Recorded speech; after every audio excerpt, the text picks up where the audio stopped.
皆さん、こんにちは。MK 先生です。सबैजनालाई नमस्ते।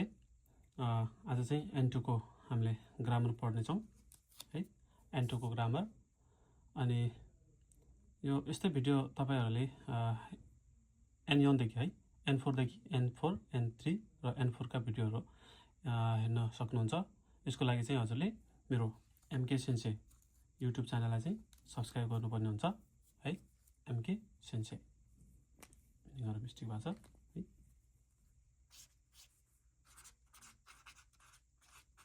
MK sensei YouTube च्यानललाई चाहिँ सब्स्क्राइब गर्नु होला। अनि तपाई हजुरहरुले चाहिँ टिकटक देखि हेर्दै हुनुहुन्छ भने चाहिँ प्लिज टिकटक MK सेन्से टिकटकलाई चाहिँ फलो गर्दिनु होला भन्दै अब चाहिँ ढिलो नगर्कन विषयवस्तुतिर लागौं है।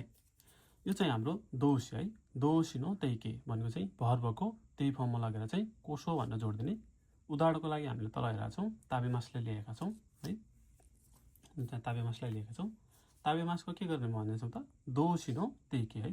तैके गर्ने मास ताबेमासको ताबेते कोसो है। यसको बनाउने शित्सुको है प्याटर्न हो। यसको प्याटर्न हो। अर्थ हामी तल पढ्ने छौं।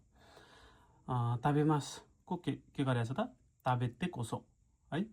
अनि यो चाहिँ के को खान्जी हो मिनासान बेन्क्योसिमास ने। बेन्क्योसिमासको के हुँदो रहेछ त बेन्क्योसिते कोसो त्यही फर्ममा लगेर कोसो जोड्ने। अनि अर्को यो के को खान्जी हो त मिनासान सितेमास कुर्या दोर्युको देस्ने दो सिनो दो दोर्युको है।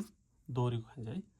दोर्युको भन्ने है। दोर्युको सिते कोसो भनेछ। दोर्युको सिते कोसो भने के हो त मिनासान यो दोर्युको अर्थ बुझ्नुहुन्छ कि नि है। मेहनत गर्नु भन्ने चाहिँ दोर्युको है। जा इमी सरी न कोसो लाग्यो भने चाहिँ इमी के हुन्छ अर्थ के हुन्छ है। नानीते कोसो भनेको त्यो काम गरेपछि मात्र अर्को काम कुरा सम्भव हुन्छ भन्नु खोज्यो है। त्यो कोसो भन्छ यो कस्तो यसको खासमा अर्थ के हुँदो रहेछ त त्यो काम जस्तै केही काम यहाँको जस्तै ताबेते कोसो भने चाहिँ यो काम गरेर मात्रै अर्को काम सम्भव हुन्छ भन्ने अर्थ हुन्छ। त्यो नगरेसम्म अर्को परिणाम आउँदैन भन्नु खोज्यो है। जस्तै खाएन भने यसको परिणाम अर्को आउँदैन भन्ने हुन्छ। यस्तो यो अर्थ हुन्छ भन्नु खोज्यो है। तर पढ्दाखेरिको हामीले सरल रूपमा पढ्न हो भने चाहिँ गरेपछि मात्र डट हुन्छ भनेर याद गर्ने है। त्यही फर्म प्लस हामीले जो कोसो भनेर पढाएको छौं यसलाई चाहिँ सरल रूपमा बुझ्नको लागि चाहिँ के गर्ने त गरेपछि मात्र हुन्छ भनेर अहिले चाहिँ यो याद गर्दा हुन्छ है मिनासान है। जा चुकी के छौ